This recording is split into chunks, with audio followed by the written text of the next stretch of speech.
Hello, and welcome to Fantastic Voyage. Usually we do an improv comedy show. Today it's going to be a little bit different.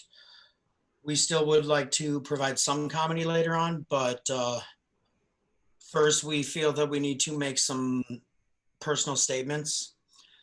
Um, so I will begin. I am Matt Alto, and a lot of feelings and thoughts over the past week. The tragic death of George Floyd and all the events in the past week are something that we can't ignore.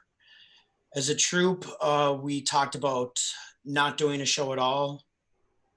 Um, it doesn't seem like the right time to laugh with tragedy, but we decided also that we can't be silent. We need to speak ourselves. And with tragedy, there needs to be catharsis. And whether that catharsis comes through tears or laughter, crying and laughter are actually quite closely related. So we're just going to take this time to begin off with saying some of our thoughts and feelings. I'll begin. I saw a documentary a couple years ago down at the St. Anthony Main Theater here in Minneapolis, where I am streaming from. And this was a documentary about the genocide in Guatemala. And some of the filmmakers and some of the people that were involved in the genocide in Guatemala were there. And afterwards, there was a Q&A. And a white lady stood up and she said, I'm from Minnesota and I have this privilege. I mean, what could I ever do? And the person who was involved there in Guatemala said, use that privilege. And there was a lot of times when I wanted to ignore or even deny my privilege. And so we have the privilege of putting on a show and now streaming it from each of our places here. So I feel that we need to use that privilege. And there have been a lot of things that have gone on the past week, that there's a flood of emotions, and you can't put emotions just into one category. It's complicated, but I've got these flags behind me. They've been behind me for the past couple weeks, and I was considering taking them down, or even putting this one upside down. When I was younger, I put the American flag upside down, and that's a sign for America in distress.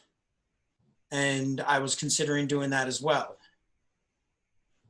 But this flag here is descended from this flag through rebellion and protest.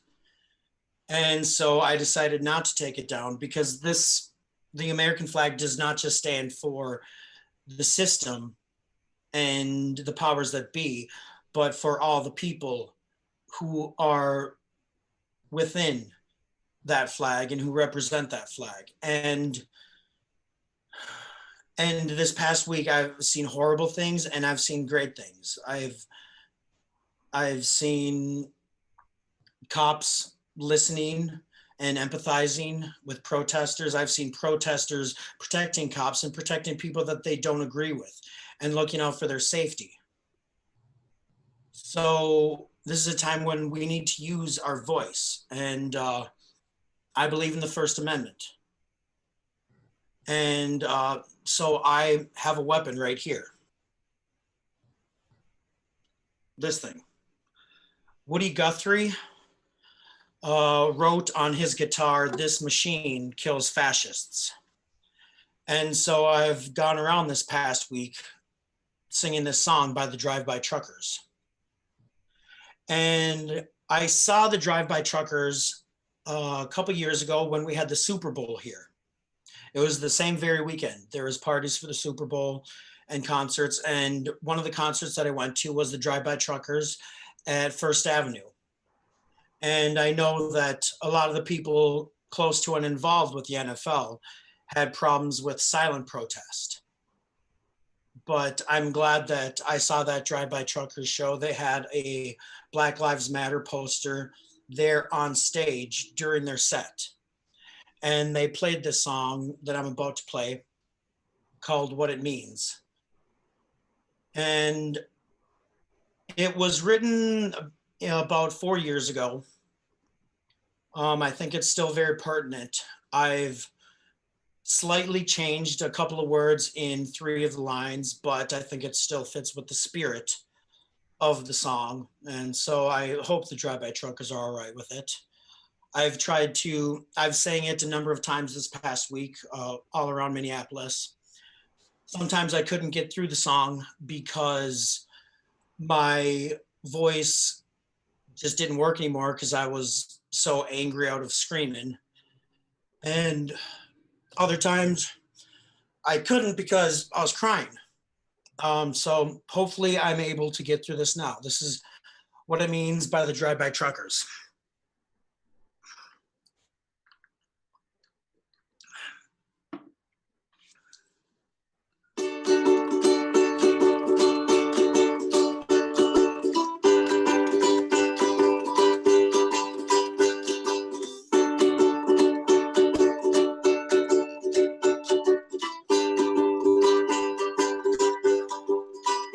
He was running down the street when they shot him in his tracks. About the only thing agreed upon is he ain't coming back. There won't be any trial, so the air it won't be clear. There's just two sides calling names out of anger, out of fear. And if you say it wasn't racial when he kneeled on George's neck, well, I guess that means that you ain't black. It means that you ain't black. I mean, Barack Obama won, and we could choose where to eat, but you don't see too many kids saying I can't breathe leaning on the street.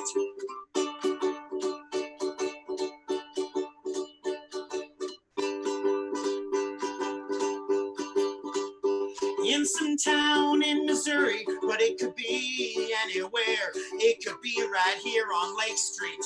In fact, it's happened here. And it happened where you're sitting, wherever that may be. And it happened last weekend, and it'll happen again next week. And when they turned him over, they were surprised there was no gun. I mean, he must have done something, or else why would he have run? And they'll spin it for the anchors on the television screen, so we can shrug and let it happen without asking what it means. What it means.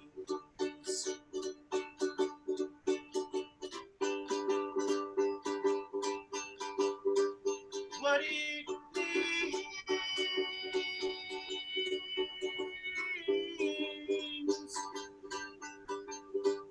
Then I guess there was protesting and some looting in some stores, and someone was reminded they ain't called colored folks no more. I mean, we try to be politically correct when we call names, but what's the point of post-racial when old prejudice remains? And that guy who killed that kid down in Florida standing ground is free to beat up on his girlfriend and wave his brand new gun around, while some kid is dead and buried and laying in the ground with a pocket full of Skittles. What it means.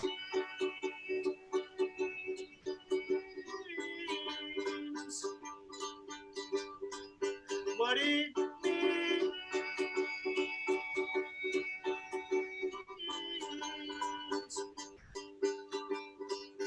Astrophysics at our fingertips, and we're standing at the summit, and some guy with a joystick lands a rocket on a comet.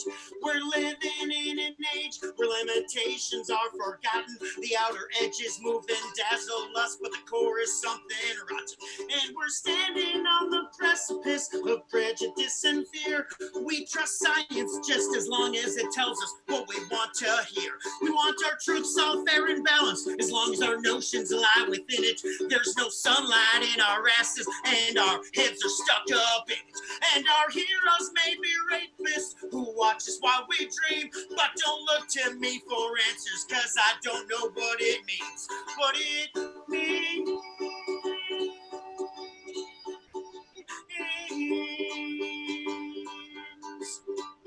What it means.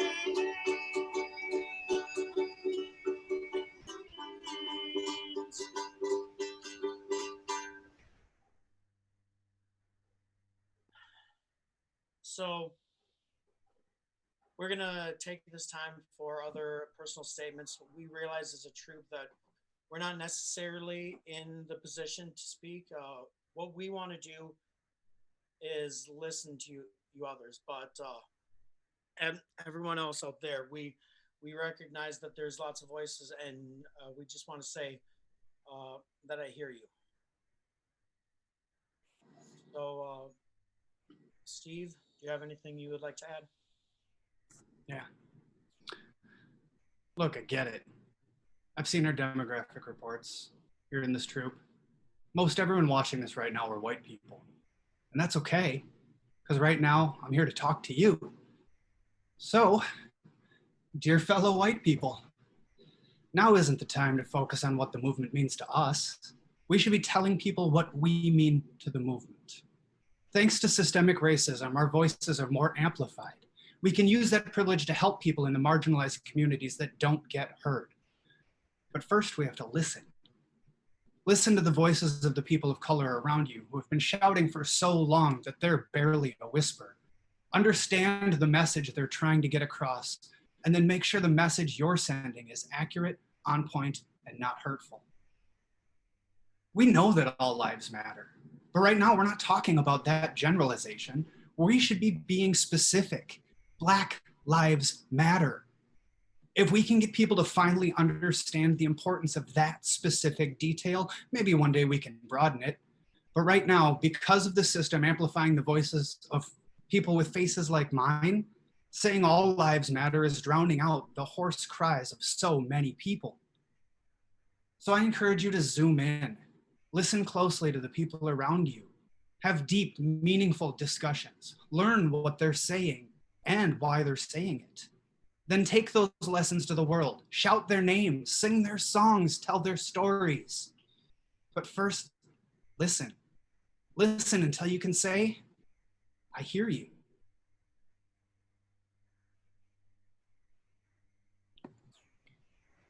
I've spent the last week doing a lot of thinking about what has happened in our hometown and why.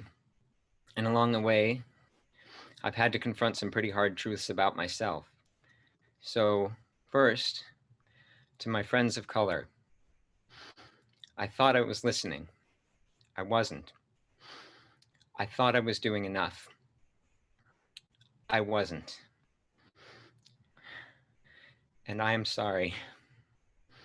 To my friends who are white, we must listen. We must actively do whatever we can do to acknowledge and dismantle racism within ourselves and in our society.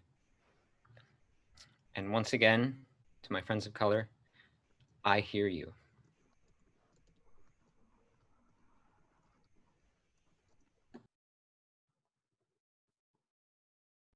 There's a lot of people hurting right now.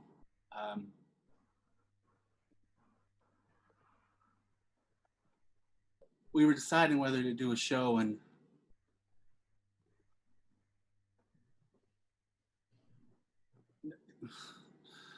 no one should tell anyone how to feel right now.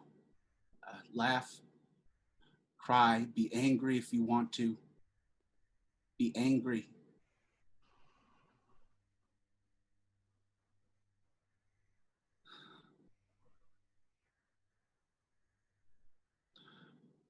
George Floyd was murdered, and I hear you.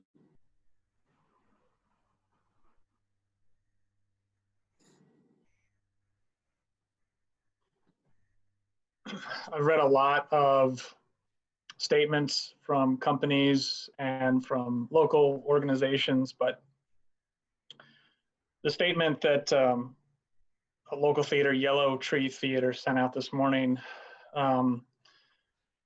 resonated with me, really sat with me all day, especially as it related to the role that art can play in healing. So this is a paraphrased, partial statement that includes some of my thoughts as well. Our community is hurting at the moment, and rightfully so. As we process our profound and deep anger over the senseless murder of George Floyd, we are reminded of the long history of systemic racism and injustice in America that has brought us to this point. The arts are crucial to increasing our empathy and understanding, to helping create a more compassionate and equitable world. I believe art can be a tool for positive change, and that it is our responsibility to use that tool to better our communities, to show our friends of color that we hear them.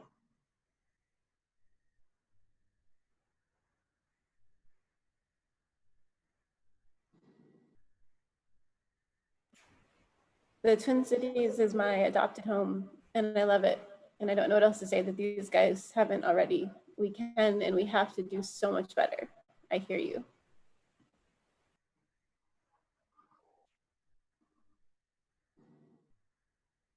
We've all been impacted by the murder of George Floyd and the subsequent events which have transpired over the past week. For me personally, this has been very emotional and mentally draining. I cannot stop thinking about the people I care about who have been physically impacted by what's happened. I can only echo what's been said up to this point by everybody else. So in closing, I just want to quote the St. Paul Mayor, Melvin Carter, who stated, "Our call today and moving forward into the future is for peace, but not to be mistaken with patience. We cannot be patient. We cannot sit back and patiently wait while these things change on a slow and incremental basis." Thank you, and I hear you.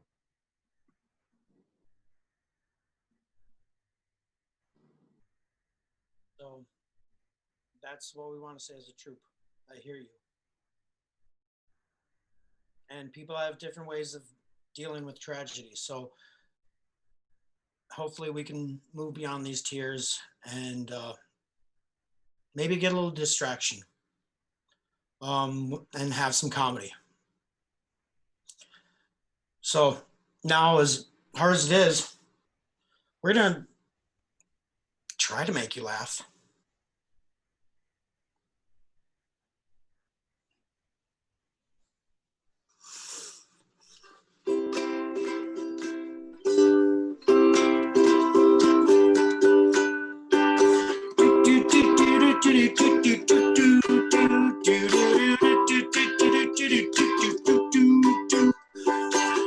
It's Wednesday,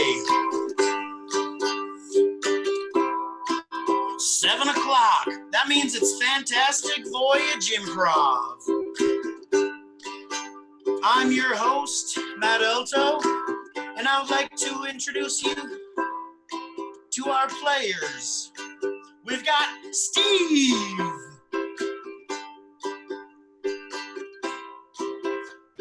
And Blake.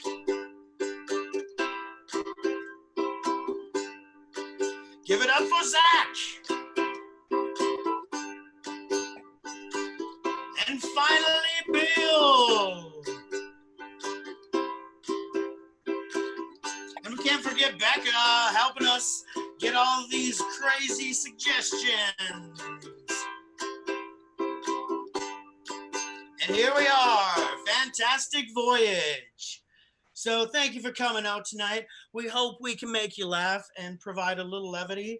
So we're going to start off with a game called Taglines, okay? We make next to nothing as improvers, but one thing that I did forget to mention is that we usually have links on our show for other improv troops around the community that have been affected. but there are links at the bottom of the screen and in the notes. Please donate to these. While we've changed from asking for donations from local improv community to those communities that need it right now. So please click on those links and donate there. And because the thing is, we're not asking for money right now, personally, because we already have a gig creating taglines. We create taglines for everyday random objects that you don't usually see commercials for this day and age. So Becca, do you have something that we could do some taglines for? I do. Let's hear some wrist weight taglines. Wrist weight. Your jerk off game's gonna be on point. Wrist weights. You'll look very humorous. Wrist weights. Are you holding my hand? No, it's a wrist weight.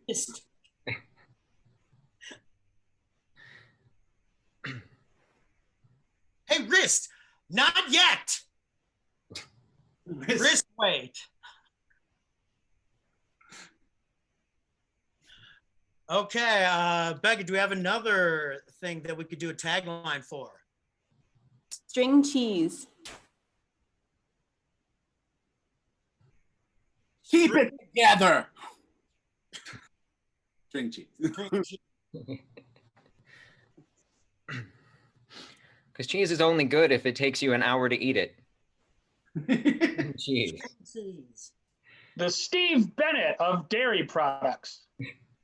String cheese. It is spindly. I am stringy.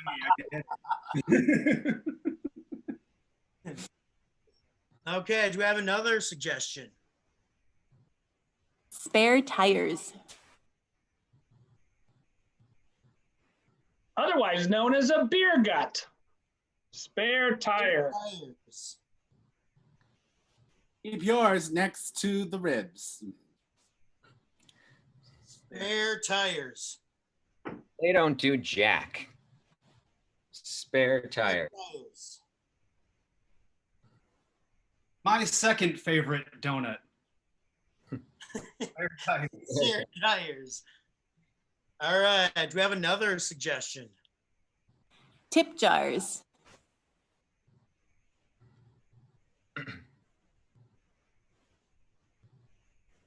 It's a good place to keep your nickels. Tip jar. Tip jar.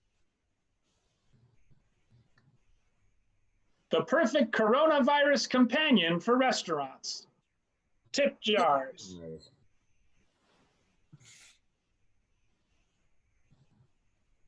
Is that jar too upright? Tip jars. People love it when you put pieces of advice in there. Tip jars. Keep it ajar. Tip jars. Jars. All right, we got another one. Kitty litter. Ooh, kitty litter. Poop rocks. Okay, yeah. I don't think we're gonna get any better than that one, so we're gonna cut it off right there. Poop does rock. Okay. Poop rocks. All right. So we're gonna move on to crazy mixed up country hijinks. So I'm gonna need two of you to leave the room to a soundproof booth where they cannot hear what is going on. So who we have left are Zach and Steve, and they are going to perform a scene. And we are just going to start off by seeing what that scene is, and then later they're going to translate it in a weird way to the other two. But first, we want to see this first scene. So Becca, do you have a suggestion for what this scene should be about? Butternut squash. Butternut squash. All right, so let's see a scene about butternut squash.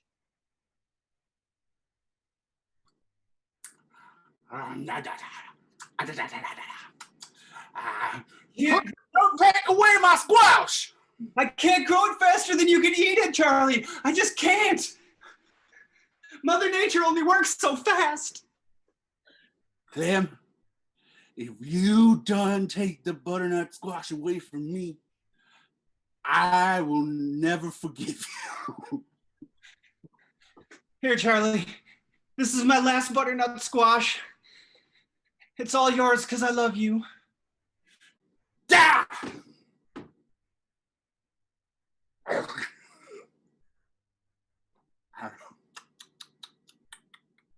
Okay, and scene. All right. So that is the initial scene. So we're going to ask those two to come on back. And what is going to happen is that they are going to see this scene done again, but this time we're going to do it in mime and gibberish, and they will see how this scene is done in mime and gibberish. Okay, so can we see that scene once more in mime and gibberish?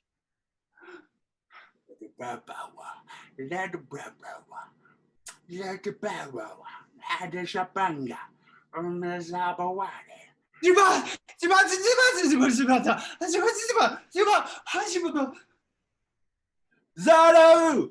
Zabadiba zabado zabavada!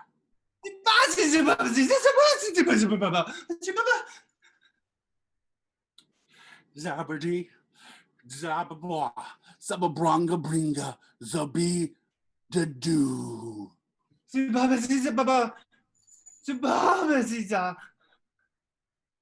Huh!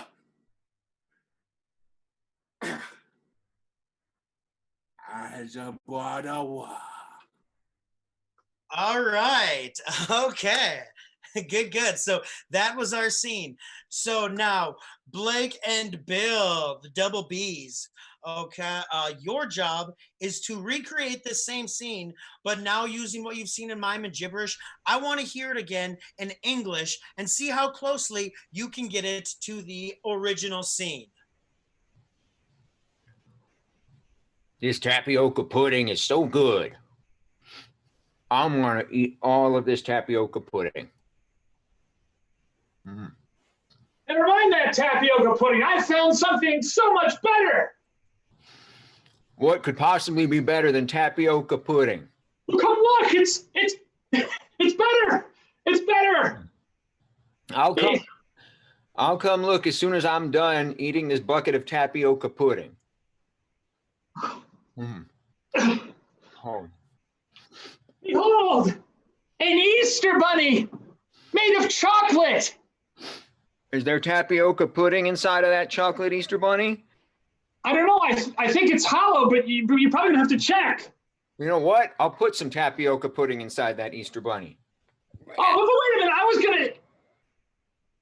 Happy Easter. All right. Okay. Give him a round of applause for that one.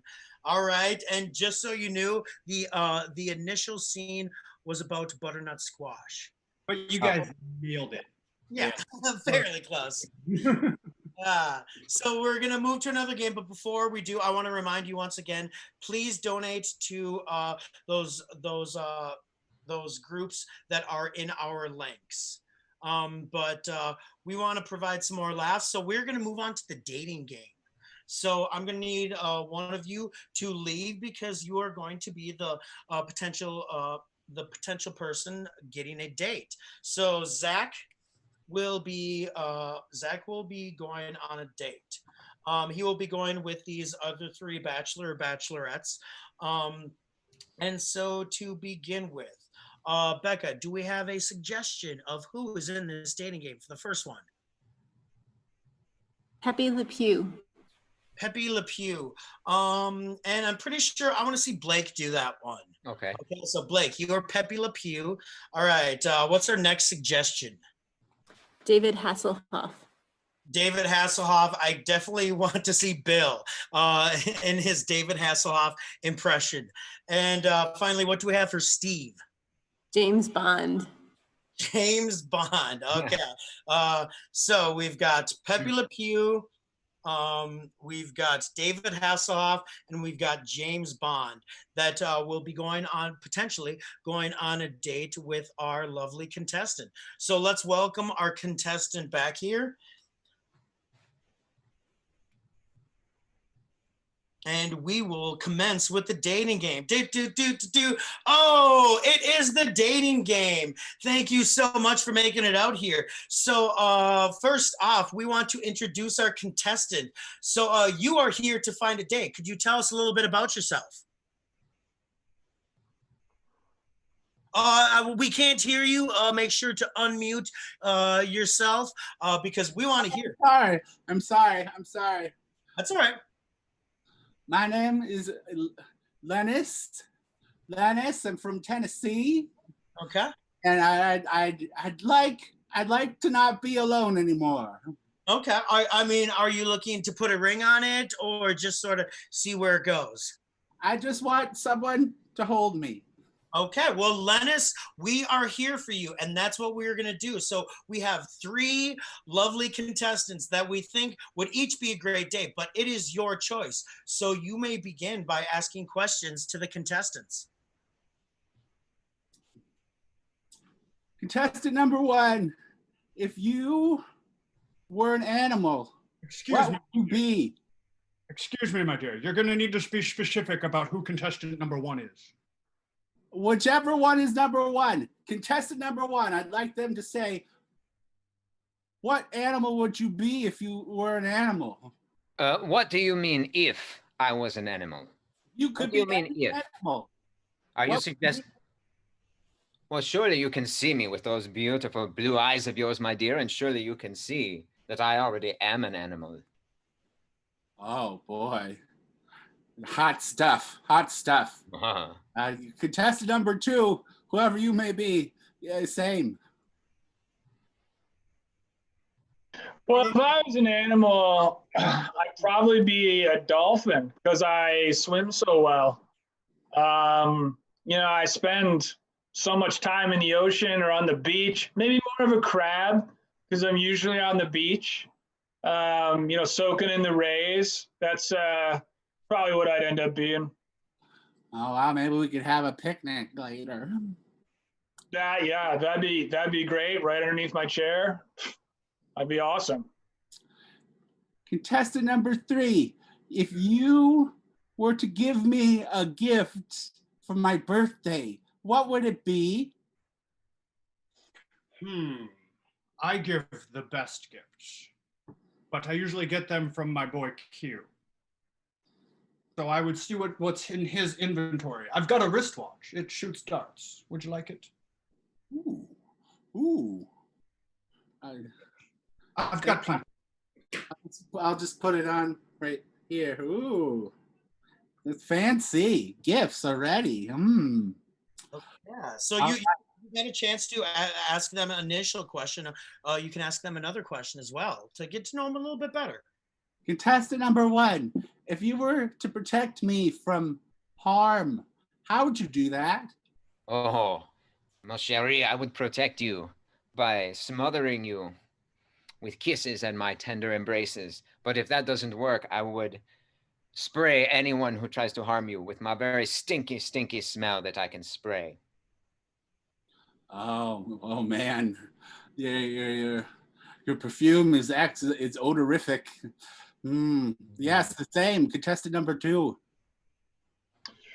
Oh, well, it's kind of my job to protect. So you'd be in good hands with me for sure. But I'd probably be able to best protect you if you were in the water and I could save you. Maybe a little CPR. It helps if you look like someone like Pamela Anderson, just more incentive. But, as long as at some point I could run down the beach, slow motion, that's really where I end up looking the best. Contestant number 3, same question. How would you protect me? How would I protect you, darling? Yes. Never be in danger around me. Never. It's my job to make sure people are protected. Oh, contestant number 3. do you have a license to be in a relationship? I have a license to thrill, darling. I'm hearing that. I'm hearing what you're putting down there. Contestant number 1. If I were to dress up like a cat, would that do anything for you? Oh, my dear, don't do that. How many times have I fallen for a cat with paint on its back? I fall into that trap, it seems like, almost every week. You don't need to change your appearance. Just be yourself, my darling, because you are beautiful.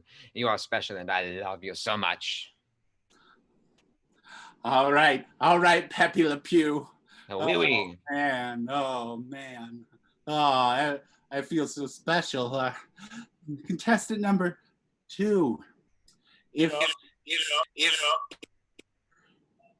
you had a choice of watching the or the ocean, what would you do? Could you repeat that question? The echo threw me off. If I could watch a play or the ocean? If you could watch the bay or under the ocean, all the animals there, which would you choose to watch? Oh, definitely the bay. Definitely the bay. Those red swimsuits, I mean, they're iconic. And sometimes you're in a sequel with Zac Efron later just because you're still iconic. Oh man. All And right. this is quarantine beard. Don't let it fool you. Okay. Thank you, sexy guy from Baywatch that was popular in Germany. You know, I'm not just a piece of meat. I know. And he was also a Knight Rider. I'm also German. I'm a big guy in Germany. Yeah. Well, dating me would not be a hassle. Oh man. Oh, the Hoff. So many people want my attention. The Hoff. Thank you for being here. That's my nickname. I need my full name for it to count. Hasselhoff. Yeah, that's good enough. Yeah. Okay. And contestant number 3, I think you have a license to kill my heart. Oh, yes, my dear. You are 007. I'm 007. Oh. Don't tell anyone. Well done. I won't. I'm gonna choose Pepe Le Pew. Ah, Oh, yes. a good choice. I'm gonna give you a hug As right now. always, Pam. Well done. James F. Bond. Well, hold on. All 3 are natural lovers and Lotharians, okay? But save that for the date. So I'm glad you found someone that you could go on a date on. So that is Dating Game. Good job. So we're doing a shortened show tonight, yes, but we've only got time for one more game that we're going to do. But we want to remind people to donate to the organizations below in the links. They need your help, and now is the time to come together and donate to them. But we just got one more game because, you know, we just saw a love connection, and we saw what was about to happen if I didn't stop them from making out on the stage. They're about to get some sex. So we want to tell you what it is like to have some sex with me. So we're going to get your suggestions and tell you how sex with us is like that. So, Becca, do you have a suggestion? A hermit crab. Hermit crab. Sex with me is like a hermit crab. Usually I'm alone. Sex with me is like a hermit crab. It takes me a while to get out of my shell. Sex with me is like a hermit crab. Some people seem to be allergic. Sex with me is like a hermit crab. There's probably going to be sand everywhere. Sex with me is like a hermit crab. I'm never shellfish. Oh, God. Sex with me is like a hermit crab. You pick it up cheap and it dies in 2 weeks. Oh. Oh, Oh. oh gosh. Let's get a new suggestion. A Sharpie. Sharpie. Sex with me is like a Sharpie. I like to smell ya. Sex with me is like a Sharpie. I'll put a fine point on it. Sex with me is like a Sharpie. Comes in lots of different colors. Sex with me is like a Sharpie. You're not going to be able to find it when you need it. Sex with me is like a Sharpie. This tip has been felt. Oh. Okay. Oh. Suggestion. Lincoln Logs. Lincoln Logs. Okay. Sex with me is like Lincoln Logs. Not as much fun as Legos.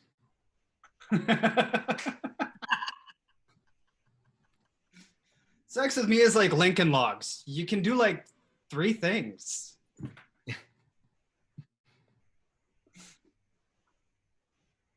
Sex with me is like Lincoln Logs. The key is how you use the small wood. Okay. Yeah, good. All right. Do we have another suggestion? A robot.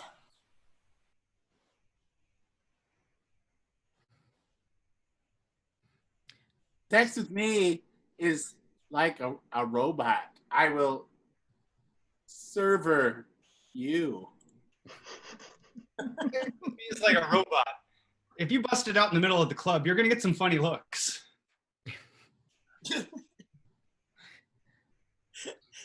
Sex with me is like a robot. Just a little bit of water kills it. Oh gosh. Thinker. Sex with me is like a robot. I really, really wanted one as a child.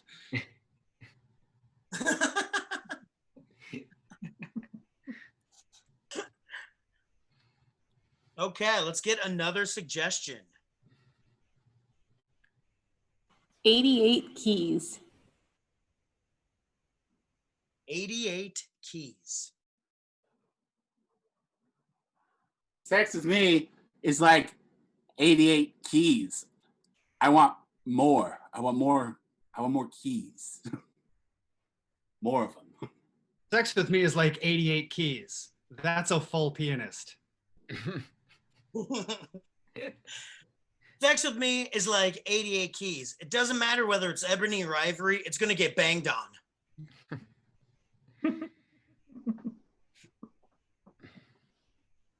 Okay, let's get another suggestion. A snow globe. No globe. Snow globe. Sex with me is like a snow globe. You shake me up enough, white stuff will come out. Sex with me is like a snow globe. The fun lasts 10 whole seconds. Sex with me is like a snow globe. My balls are surprisingly cold.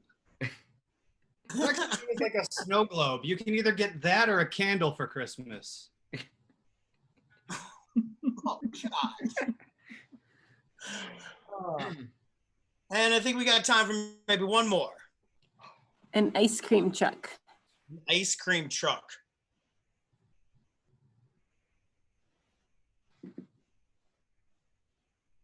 Sex with me is like an ice cream truck. You should probably not trust the shady guy that's involved. Sex with me is like an ice cream truck.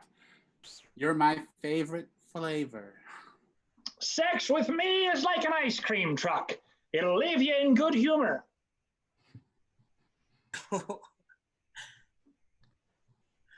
Sex with me is like a Northeast Minneapolis ice cream truck. There's no ice cream involved, but there'll probably be death metal. Pets with me That's is like an ice cream truck. We'll be doing it like blue bunnies. Okay,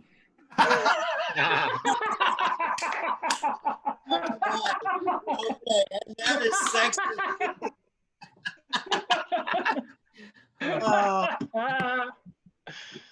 So we want to thank you all for tuning in and seeing this fantastic Voyage Improv show.